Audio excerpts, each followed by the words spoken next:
Blaze, Drongo Silence on the Gag Grenade, and then of course Quang into the Judgment, into the Fury.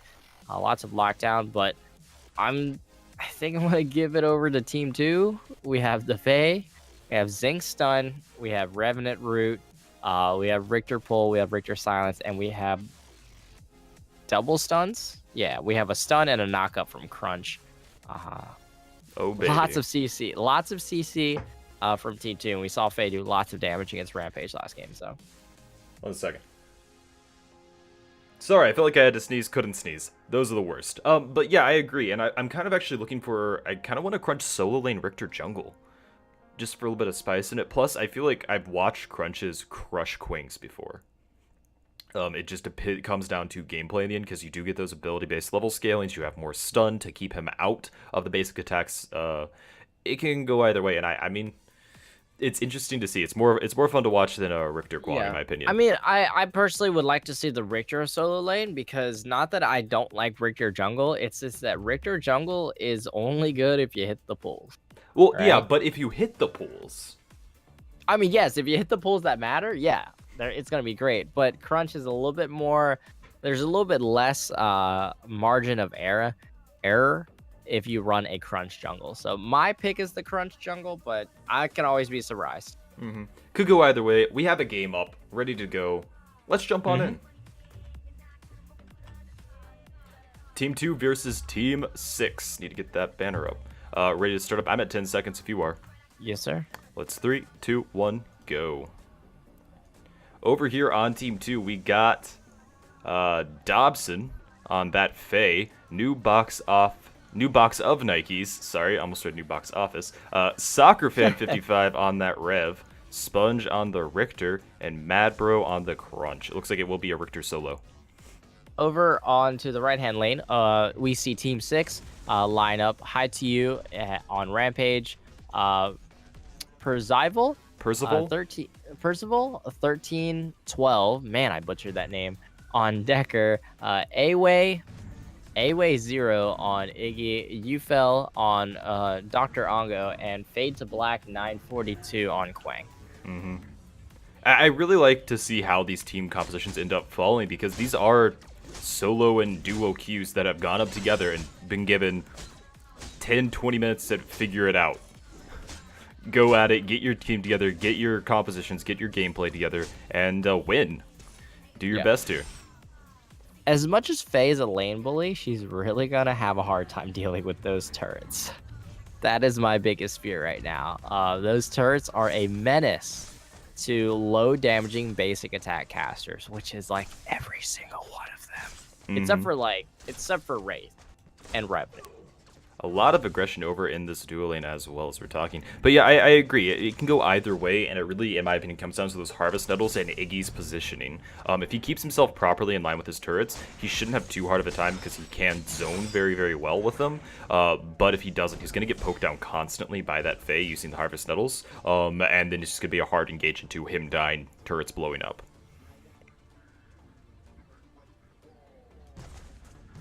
Lots of just posturing around. Looks like it's going to be a little bit of a slower game across the board. I could be wrong. I'm going to eat my words here shortly, but it looks like it's starting off to be a little bit slower than the last game. Slightly, just slightly slower. We have, like you said, a lot of posturing. The solo lane is trading constantly as Kwang is just getting chunked by that Richter, having just more basic health based on that level 1, more damage on that level 1. The disparity hasn't really arisen to base level yet. We'll look to see what happens as that continues on. And over in the duo lane, there has been a fair amount of aggression onto Soccer Fan, who was slightly too far up here and there. But in the end, now they're starting to respect it. They're respecting the plays and the positioning, and it's we'll see what happens. But there looks like there's a gank over into that solo lane. Sponge going hard, getting the pull onto Fade to Black, keeping him in place, and just ending his life before Mad Bro can even get there. He's saying, dude, just leave. This is my lane. I'm fine. He ganks his own lanes. Exactly. But like we said, Richter can be really impactful if you land those hooks. We saw a great hook right there. He just playing a lot farther back than we want to see. I think that's just because they know that the jungler is going to be around. And Madbro going in for a cheeky invade here. Whereas over on the other side, High to You is actually going to D-ward here. I think he has Oh, I can't see. He has Outlander, so he does see wards. He's going to be maximizing that Outlander here shortly if the more wards he takes out.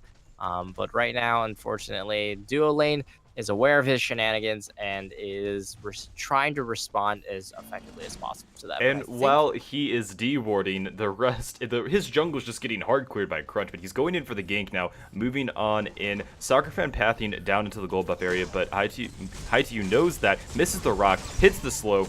The chain stun doing a little bit more work, but it looks like this will move into a tower dive and a fallen Revenant. They need to disengage carefully here. Yep, Faye is not continuing her rotation over. That was a great tower dive and a great pick. Why High-TU is only level 3 and going to back here? I think he's either going to back. Yeah, he's going to back here. Crunch is just, yeah, Crunch is just doing his thing, man. He's trying to hit that level 5. Pre-level 5 Crunch ganks are fairly mediocre. He only has that one stun with a like 10-second cooldown on that stun again, so not a lot of what did I say, kill securing potential. But once he gets that level 5, being able to chain together multiple abilities, knock up into the stun again, it's pretty obscene. Most definitely. Just the CC that's present there, as Yufel, they're just harassing Soccerfan whenever he steps up. Going for trades, going for the CC. I mean, I love to see it when you're laning into a Revenant. You really need to punish him whenever he's coming up for farm and really put him in his place. You gotta slap him early and say, no. No farm for you. But away, getting rotated on by Madbro. Madbro does miss the right crunch for the stun, but is just chunking so much damage. Not wanting to go for the tower dive due to the presence of Rampage in the area too. Or he doesn't even notice Rampage. He just had some Sixth Sense going on there. As the Fly Trap almost taking Iggy out. Oh, the last auto does, but it looks like Dobson might be falling for this. Great rock by High-TU, by the way. Doing some great zoning here. Crunch coming in Madbro, helping Dobson get an out of that fight. Sponge rotating in as well, just saying, hey guys, I'm here if you guys need me. His lane is pushed all the way up over to Fade to Black's tower, so he has the ability to rotate a little bit more. So hopefully we see Sponge being utilized a little bit more across the map. But at the moment right now, in Soccerfan's lane, if that's correct, he is below half health. Super dangerous right here. Yufel and Percival are not allowing Soccerfan to really level up, scale up, and do the damage that he wants to do. Yes, Soccerfan is the target. He is the one they have to punish. They have to keep behind as hard as possible. Otherwise, they're going to be having issues. Soccerfan can really mess with carries in the 1v1. Though Drongo is an interesting pick against that because he can use his silence to delay the ultimate, to cancel out an obliterate, a scar, even reloading to screw with Revenant as much as possible. And Zinx pre-level 5, almost I think pre-level 8, before she gets her like maxed out one of her abilities. The Ricochet stun's on a really long cooldown. So after the Ricochet stun is out, whether or not it lands or not, I mean that's a super long cooldown, and they can easily abuse that. And that's every single time that happens, they just go in on Soccerfan. They ignore Nike, they ignore the new box of Nikes, and they realize that Zinx is not going to be doing the damage that she wants to early, so we just focus on the Revenant. But they are getting ganked by Madbro as we speak. This silence stopping out the forward crunch. Great job by Yufel though, but the right crunch onto Percival after that chain stun will be taking out Decker.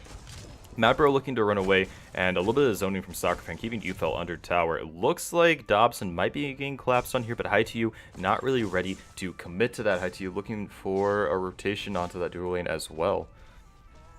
Trying to get a pick, probably onto Soccerfan. Once again, Soccerfan being that high priority target here. They're in rage into just the ground pound, everything God. Flailing on that Revenant. We're gonna have to take a minute after this exchange to fix some issues. High-TU just styling hardcore. Okay, so let's take a minute. We will be back momentarily. Gonna do restart here to try to fix this frame rate issue once again. Talk to you guys momentarily. But I mean, actually no, let's keep this going. We're looking at everything happening here in the pace of the game. Deli, what are you really thinking or wanting to see continue on? High-TU is showing tons of aggression in his ganks and everything else. Madbro is attempting these ganks.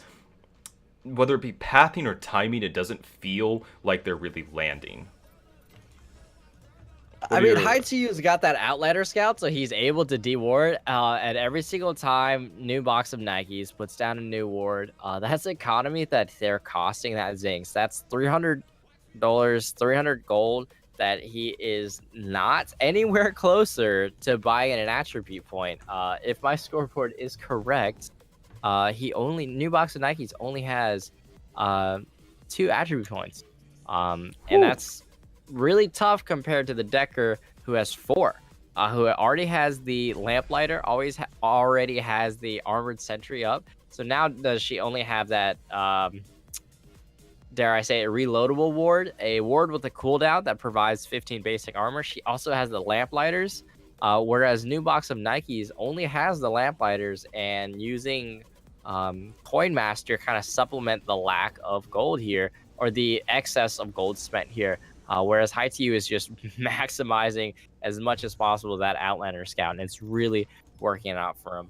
Over in the mid lane, A-Way 0 is just losing that lane.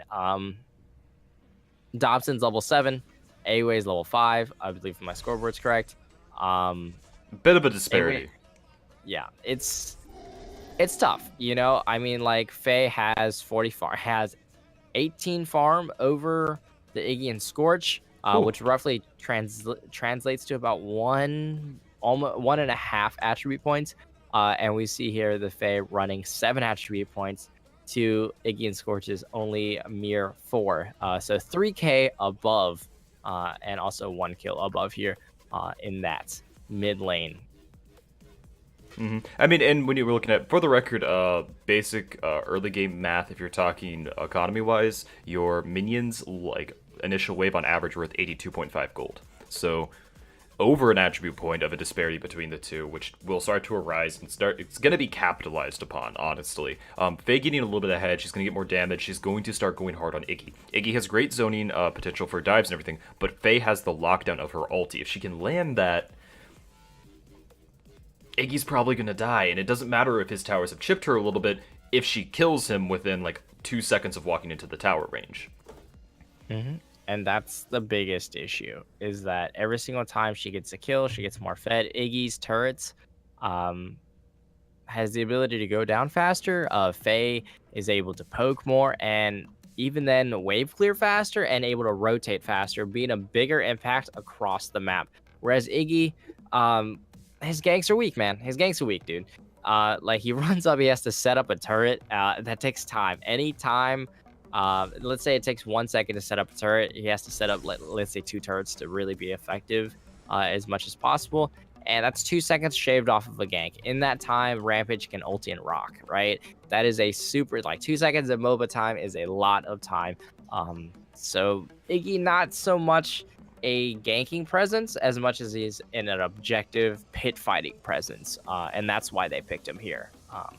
I'm really hoping that we see that prioritization though of Fangtooth. They start pressuring him properly and then using him as, giving him space to rotate to Fang, to Prime, to whatever objective they're trying to focus down and set up. Because like you said, it takes time. If he's not already set up at those objectives, things get difficult. His DPS drops drastically for every turret that isn't on the ground, and honestly, you're losing a great source of damage, and your team just is at a huge disparity immediately due to the lack of ability damage that you can put out. What time am I meeting you at, by the way? 10 minutes square. 10 minutes square? Beautiful, my man.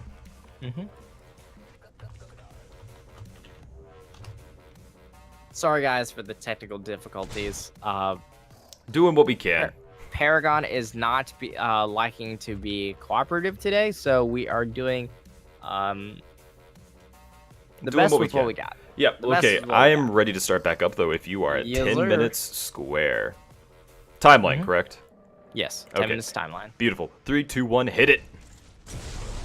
But yeah, like you're saying, there's definitely this exchange and a level difference mid lane. And when you're talking casters, economy is helpful, but levels are key. You get such hard power spikes from levels by themselves. Fade to Black having to disengage here from Sponge, using that tether to the best of his ability. The Richter hook not being as spicy as we would want it to be for that gank. Sponge not showing up like that last hook he threw out there. Very low mana now. Crunch going for some more invading. I love the aggression we're seeing in the jungle from Crunch. He is... Mad Bro does not care, dude. I mean, are you mad, bro? He's what? He's one level on top of high T right now. Just any farm that he can possibly take and steal is great for him, because that's farm that he isn't taking innately from his own jungle. That's even better because it's taking away from high Tu's jungle. So it's like, not only are you empowering yourself, but you're also nerfing the enemy as well.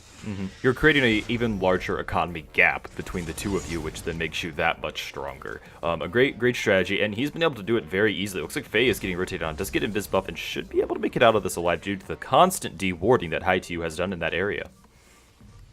It's just absolutely wonderful. He's on top of it right now. The duo lane is missing. Actually, I'm not sure what happened to Soccer Fan. This may potentially be a disconnect. But since unfortunately the map has already gone away and the first hero has already been damaged, we will have to continue playing with the disconnect. So let's hope that Soccer Fan will be back here shortly. Be very sad of this. Yes, Soccer Fan is back. Soccer Fan just moved. Oh, nice. I watched them turn. There we go. They were contemplating believe. Cards. That's what was happening. They're trying to decide what to buy. Man, he was at Walmart for a really long time, huh? No, window shopping. You got to make sure you make the right pick, dude. So he'll be back in lane, but yeah, there's the power of Iggy setting up multiple turrets and chipping away at that Fangtooth. Yeah, it's exactly what we were talking about. The objective focus of his kit in general is huge. It allows you to burn through these nearly to the level of Wukong. It used to be like you had a Wukong, oh, watch the Fangtooth, watch the Prime. They're gonna tear this thing to pieces. With Wu is still out of the game, I believe, but Iggy can do this nearly as well with his turrets. You set up, you hit that blaze, it does work, baby. It does an obscene amount of damage. It can be underestimated very easily because it's not physical damage from a hero that you can see right in front of your face. Iggy can be right around the corner, activate the blaze, hit you with the base attack, and let the rest of the work. Let the rest of the turrets do the work. So in your mind, it doesn't trip off that, like, let's say like a Quang is right in front of your face shooting you, or a Murdoch is doing damage to you. But Mad Bro just body blocking that rock, eating it, and just taking that spooky buff. Oh yeah, UFL going down in this trade here. I mean, or not UFL, sorry, Newbox and Nike's going down in this trade here as Soccer Fan wasn't with his support. The hard engage and the stun just doing so much work. Mad Bro here being invisible though, coming on and missing the right crunch on UFL along with that stun whiffing past Mad Bro. You felt a little bit of trouble, but he was juking for days, ends up falling. The fly trap moving Percival back in as Soccer Fan rushes to make something else happen. The upper crunch, oh baby, that right crunch, that uppercut of justice, doing some work. Over on the right-hand lane, nothing much to comment on. It's just a true 1v1 right now. They're respecting the 1v1. It's a bro lane. Just going at it. It's a bro lane. It's like no rotations or anything. They're just you farm your minions, I farm my minions. We have a good day. It's a bro lane. That's what it is. I mean, you say no rotations. There have been quite a few. I mean, there have been a couple, but but like I said, Richter's been cleaning it up. Richter has been cleaned up, but we have Mad Bro going in onto High TU. High TU using that enrage bump for a little bit more survivability, but he's solo. He does get taken out by the powered fourth shot as Mad Bro tried to do something on UFL, but it won't be enough. A little bit more damage. Both jungles falling in that trade. I believe both to carries as well. That is about as even as a trade can be. Yep. And I don't see the carry dying on my screen. Oh, I hate the replay system. Oh no, neither carry died. Neither carry died. Both jungles went down 2 carries. Okay, yeah. All right. But anyways, UFL getting a lead there. Just basically forcing Soccer Fan to back, and UFL just kind of just farming away at his lane right now. Newbox Nike is just playing very passively. Over in the mid lane, Dobson just showing the more lane dominance here. Iggy playing passively with his turrets. The turret positioning is very passive. Normally we see it up on the ledge being very aggressive, shoving that lane into the river, onto the enemy ledges. But this turret placement is closer to the left-hand side for objectives. Obviously, again, we value Iggy as an objective taker, so that's what they're using it for. And I think they're going to try to set up for it here shortly. Oh with yeah, Yufel. 4 Fangtooth. Away is already placing those turrets, and I want to point out just to commend the great map awareness of Percival and Yufel. They noticed Faye missing. It was called out that she wasn't there anymore, and just immediately backed up during, like, based on the rotation times. It was a great sight there. Yufel going for a little bit of a flank as the in-rage. He does get ulted by Reb. The fly trap keeping high to you back in place as Mabro goes hard. Yufel taking out Revenant in the mix, but Mabro wiping the floor with high to you, making mincemeat of Away, and it looks like Percival will not be falling on the background. The stun from Percival at the last second, keeping Away alive. Stasis bomb. Sponge taking that tower here on the right-hand lane. I believe that is the first tower to go down, so that's 300 gold on over to the side of Team 2 here, and I don't think Fade to Black is going to be looking very good as well. Sponge doing a lot. Mabro getting really low here, and Yufel just going and focusing him, saying, I don't care about Fangtooth, I want your life. Going up, he does fall to the right crunch. The empowered right crunch doing plenty of damage with that stun, taking Yufel off the map as Mabro also falls. Percival and Away coming in to clean up the Fangtooth at the end. But there's a re-engagement from Dobson, missing the Harvest Needles into the wall. Fangtooth does go down, but so does Away, and Percival will be the next to fall to Zinx. You got to respect the damage that comes with the Kitty Claws. Team 2 takes that Fangtooth here, widening the gap. Wow, an obscene 18k gold here, if my scoreboard is correct. Yeah, that's gonna be a tough one, man. Yufel has to catch that lane by the T2, so he's not able to be there for the fight at the T1. I think that T1's just gonna go down high to use. He's gonna try his best to try to keep the pressure up, but unfortunately just cannot scare those 3 out of the mid lane. Very sad to see that. They do lose the mid T1, and that is huge. Cracking open the map that hard when they've already lost their other T1 towers. They're really giving Team 2 so much more map control and objective control at this point. They're going to have to be on top of their rotations to Fangtooth, and Iggy has to be there before Fang is even alive to get those towers up for the fight that will occur under that in that pit. Otherwise, they're going to be losing these trades. Haitu and Yufel just really have to just pick it up right here. Yufel has to farm a little bit more. Haitu has to pick his engagements a little bit smarter every single time he goes to engage. Crunch is there. Crunch is also 2 levels ahead as well.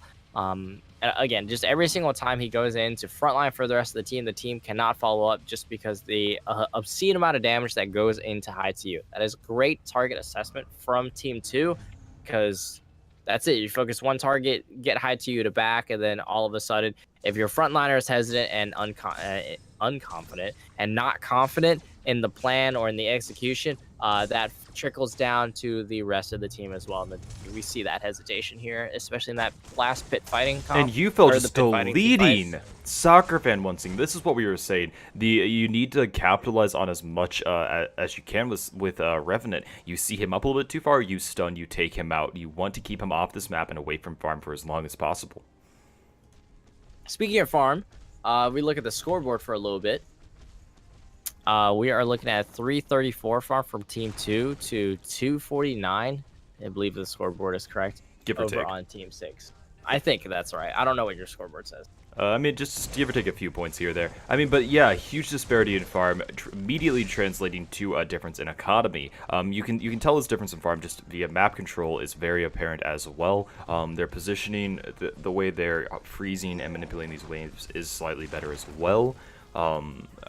Just the economy difference is so big at this point. I think it's 20,000 as Haidu enrages and smacks Sponge with that rock. That was a beautiful rock. Don't think it's going to be enough though. Sponge still surviving that. Getting chipped down, but he looked like he was just being tickled. Wow, man. That's tough, dude. Sponge doesn't care, dude. Sponge doesn't care at all. He's got his cards online. He's 2 levels ahead of the Quang.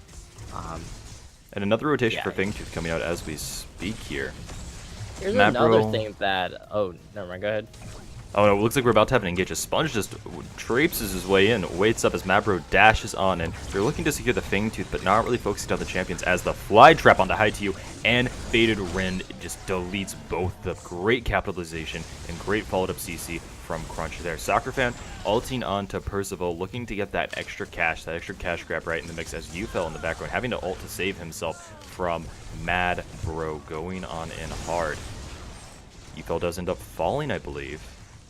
Can't tell, graphical glitch, and that will be, I believe, an ace. That's an ace. That is an ace for Team 2. I do want to shout out to Sponge here. He is rocking Plague Lord Melink. I haven't seen that in a hot second, but that also nerfs High TU's ability to frontline as well, because High TU's healing goes from 100% down to 40% with that ultimate. And the jungle regeneration, everything like that. It really cuts into the usefulness of Rampage, and that's how we were seeing Rampage getting absolutely deleted consistently.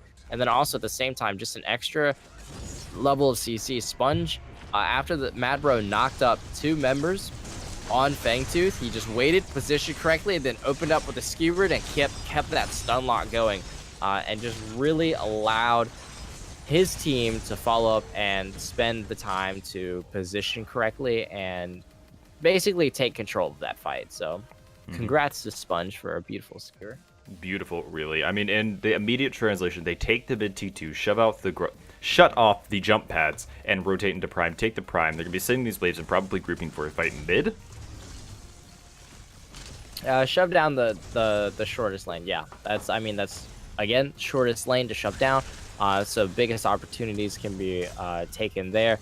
And then 2, it's it's the shortest one to all the objectives, right? Prime to mid lane, into another objective, into that T2 or into that inhibitor, rather than going from, like, let's say Prime to like one of the side lanes. There's just a lot more time there. The gap between the 2 lanes rotation time wise is like 10 to 15 seconds. A lot can happen in that time. A whole team fight could happen in that time. Oh yeah, that is, heck, 3 seconds is enough for a team fight to turn easily. But it looks like we see a lot of aggressive positioning mid from Team 2. They're pushing up here with this Prime and looking to take a pick if possible. Sponge on the side. I want to see a great hook leading into a pick here. They have to keep up the pressure. You can keep up the pressure here and wait for Soccer Fan to show up. Soccer Fan, I think, is just going to capitalize on that river buff. And then join the rest of his team. The rest of the team does still have the damage to provide to take this fight without him, though, but it is advantageous for him to take it. But he has purple buff, so let's see who he goes for. Moving in here, there's a lot of positioning. Soccer Fan being invisible as we speak. The rock onto new box of Nikes and trying to capitalize on it. The zoning from that Decker containment fence, but the Fly Trap does land, and High TU just gets wrecked off that field. Fade to Black will be the next fall due to the skewer keeping them in place, and Percival getting taken out in the background. Oh, baby. Away's the only one left up. Soccer Fan going for the tower dive, actually, to try to get something half health by the tower, but Away should be falling here too. Mad Bro doing some work. Should be a free inhib due to another ace that just went down. While we're talking, still up. Let's fix some bugs. Yep, go ahead, man. Fix some bugs, look at scoreboard, compare some farm. I'll meet you at 23:45. 45, yes sir. 3, 2, 1, go. Yeah, while this inhib's going on down. I mean, there's about 60 to 70 farm difference between the two. I'm looking at a 30,000 gold lead over from Team 2 to Team 6. And in general, I mean, just the efficient amount of farming done. Even though UFL has farmed up ahead, that Revenant snowballing mechanic, man, you know, you get a bunch of kills under that ultimate. I'm seeing the 3,000 gold lead from Sponge getting the hook onto Percival, but he is under tower. He skewers. It will be enough to take out the support, but he also falls, losing that great pick source of pick making, play making potential there. UFL going for the boomerang, the old rusting missing, not able to get anything in the way of a pick. Mabra went on the side over here for it, but they have vision, they have wards, they know he's there. They hit the right crunch. UFL nearly can take out the map. Soccer Fan coming up with the scar and the Fly Trap, taking UFL out on the map. High TU the next to fall. Faye has been doing some work. Ouch. Those Fly Traps, man. Ouch. Yeah, they got 3 picks, I think. for that T2 that they traded in the left-hand lane. Team 2's looking AWay like, taken out by Soccer Fan again as we're talking. Like, Team 2 is looking clean at this point. They're so far ahead farm. They're so far ahead economy-wise.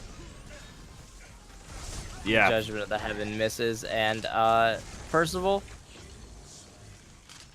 I mean, I don't think you can really contest this. There's 3 of them on the other team. I think that might be GG, man. No, dude, you never know. They might all die into core. It could happen. Yeah. They'll int on the fountain, and Percival will push it down mid lane and just wipe 3 inhibitors with one stasis They do bomb. forget to clear minions though. A little bit of a misstep there. Slight one. Don't think it'll cost them the game, but they do forget to clear minions. Just want to point that out. That will be GG, ladies and gentlemen. Round 2, Team 2 versus Team 6. Team 2 taking the cake here.